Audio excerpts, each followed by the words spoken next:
Hi friends, welcome back to our channel mom's recipes and logs. 31st night ఈ chocolate cake నేను చేశానండి. చాలా టేస్టీగా సింపుల్గా ఇంట్లో ఉండే వస్తువులతోనే చేసుకోవచ్చు. ఎలా చేయాలో చూసేద్దామా. ఈ బ్రిటానియా బోర్బాన్ బిస్కెట్స్ తీసుకున్నానండి. ఒక 6 తీసుకున్నాను నేను. ఈ బిస్కెట్స్తో సూపర్ టేస్టీ చాక్లెట్ కేక్ చేసుకోవచ్చు. తక్కువ బడ్జెట్తో అయిపోతుంది. వెరీ సింపుల్గా వంట అసలు తెలియని వాళ్ళు కూడా హ్యాపీగా చేసుకోవచ్చు. ఇప్పుడు ఎలా చేయాలో వీడియోని స్కిప్ చేయకుండా ఫుల్గా వాచ్ చేయండి.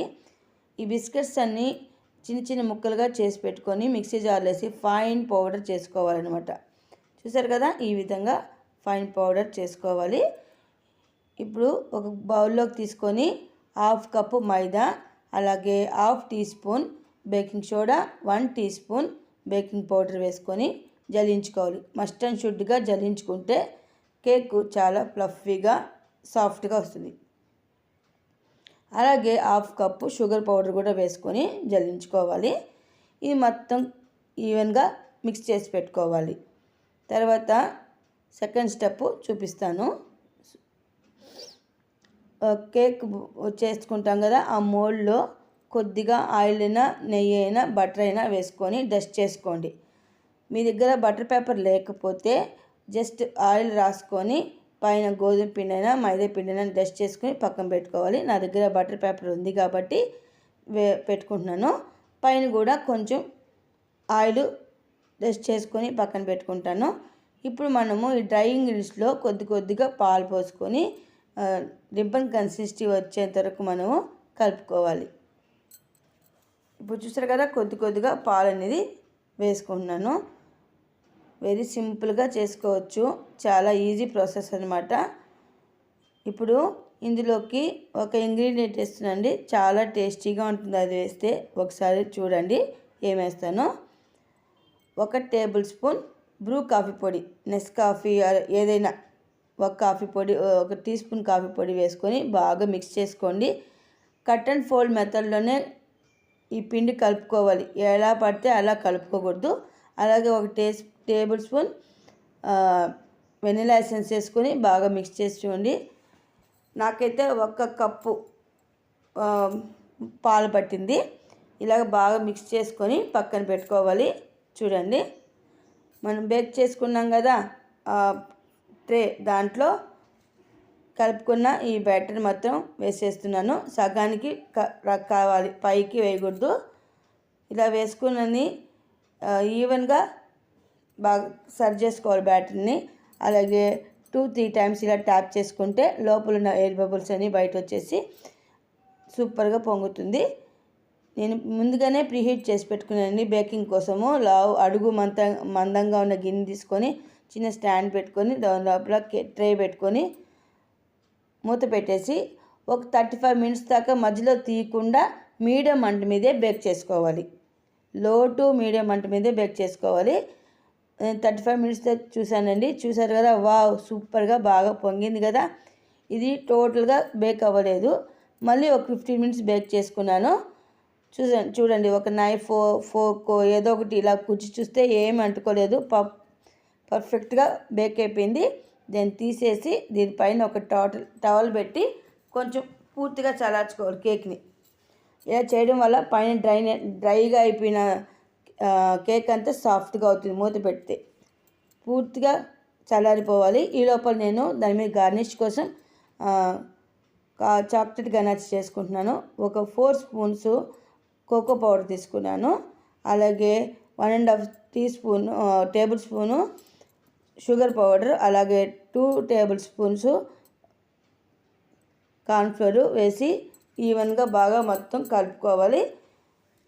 ఇందులోకి కొద్దిగా పాలు పోసుకొని కలుపుకోవాలి. ఇదొక 2-3 మినిట్స్తో ఈ గనాచి రెడీ అయిపోతుంది. ఇలాగ మొత్తం కలుపుకోవాలి, ఉండలేని లేకుండా సాఫ్ట్గా కలుపుకొనేయాలి. ఇప్పుడు ఈ కలుపుకున్న గనాచిని స్టవ్ మీద పెట్టి లో టు మీడియం మంట మీద ప్రిపేర్ చేసుకోవాలి. గనాచి క్రీమ్గా రెడీ అవ్వాలి. దీంట్లో కోకో పౌడర్ వేసాం కదా, కార్న్ఫ్లోర్ వేసాం కదా, కొంచెం థిక్నెస్ వస్తుంది ఉడికే కొద్దికి. కొంచెం లో ఫ్లేమ్లో పెట్టుకొని ఇలా కలుపుకోవాలి. అందులో 1 టేబుల్ స్పూన్ బటర్ వేసి కలుపుకుంటే సూపర్ షైనీగా వస్తుంది గనాచా. చూసారు కదా, ఈ విధంగా ట్రై చేసుకొని గనాచాని పక్కన పెట్టుకున్నాను. ఇప్పుడు పూర్తిగా కూల్ అయిపోయింది కేకు. చుట్టూ స్క్రాప్ చేసుకొని డీమోల్డ్ చేసుకోవాలి. ఇలాగ ప్లేట్ పైన పెట్టి ఇలా మనం ఈజీగా తీసుకోవచ్చు. చాలా సాఫ్ట్గా వస్తుంది. చూడండి ఎంత సాఫ్ట్గా వచ్చిందో, టూ స్పాంజీ అనమాట, ఎంత బాగుందో. ఇప్పుడు దీని మీద మనం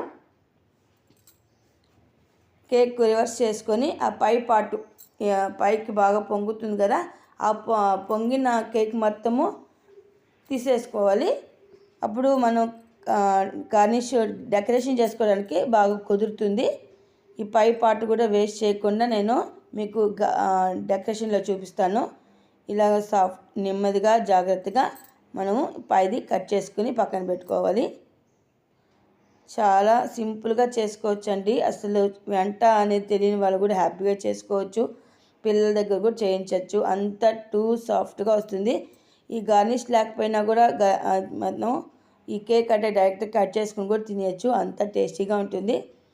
ఇప్పుడు మనం గనాచా ప్రిపేర్ అయ్యింది కదా, ఇది మొత్తం పైన అప్లై చేసుకుంటున్నాను. వెరీ సింపుల్గా ఈజీ మెథడ్లో చేసుకోవచ్చు. ఐరన్ పడే అనక్కర్లేదు. పిల్లలకి ఇలా చేసిస్తే ఎంత హ్యాపీగా ఫీల్ అవుతారు కదా. చూస్తారు కదా, మొత్తం ఇలాగా మొత్తం కోటింగ్ అయిన తర్వాత చాక్లెట్ షార్ట్స్ ఉంటాయి కదా, 5 రూపీస్ అనమాట ఒక ప్యాకెట్, ఒక 3 తెచ్చుకున్నాను. ఈ పైన ఇలాగా పెట్టి బాల్స్గా డెకరేషన్ చేసుకుంటున్నాను. ఇలా పిల్లలు చూస్తే చాలా హ్యాపీగా ఫీల్ అవుతారు ఇలాంటి డెకరేషన్ అంటే. ఇప్పుడు మనం పైన లేయర్ తీసాక కేక్ ఆ పౌడర్ చేసుకొని పైన ఇలాగా గార్నిష్ చేసుకోవచ్చు. ఒకవేళ ఇది వద్దనుకుంటే మనం చాక్లెట్ కూడా క్రీట్ చేసుకుని పెట్టుకోవచ్చు. మనం బోర్బన్ బిస్కెట్స్తో చేసాం కదా, ఆ పీస్ కొంచెం పైన పెట్టి మిల్కీ చాకో చిప్స్ ఉన్నాయి, అవి పైన ఇలాగా గార్నిష్ చేసుకున్నాను. అంతే అండి, వెరీ సింపుల్, చాలా ఈజీగా చేసుకోవచ్చు. చూసారు కదా, too soft and yummy cake మీ సొంతం అయిపోయింది. మనం ఎలా చేసుకోవచ్చు. ఇలాంటి మంచి రెసిపీస్ నా ఛానల్లో మీకు అప్లోడ్ చేస్తుంటాను. ప్లీజ్ మా వీడియోస్ మీకు నచ్చినట్టయితే లైక్ చేయండి, షేర్ చేయండి, సబ్స్క్రైబ్ చేసుకోవడం మర్చిపోకండి. So Emmy and delicious chocolate cake ready అయిపోయిందండి. ఈ న్యూ ఇయర్కి ఇలా నేను సెలబ్రేట్ చేసుకున్నాను. మరో మంచి రెసిపీతో మళ్ళీ మీ ముందుకు వచ్చేస్తాను. నేను సెలబ్రేషన్ అయిన తర్వాత మీకు కేక్ కట్ చేసి చూపించానండి. చాలా బాగుందన్నారు కట్ చేసినాక. సూపర్ టేస్టీ అని చెప్పారు. చాలా నాకు ఈ పీస్ తీసుకున్నాను, మీకు చూపించడానికి చూపిస్తాను. సూపర్ టేస్టీగా వస్తుంది. మరెన్నో రెసిపీస్తో మళ్ళీ మీ ముందుకు వచ్చేస్తాను. Once again happy new year. Thanks for watching. Bye. Good day.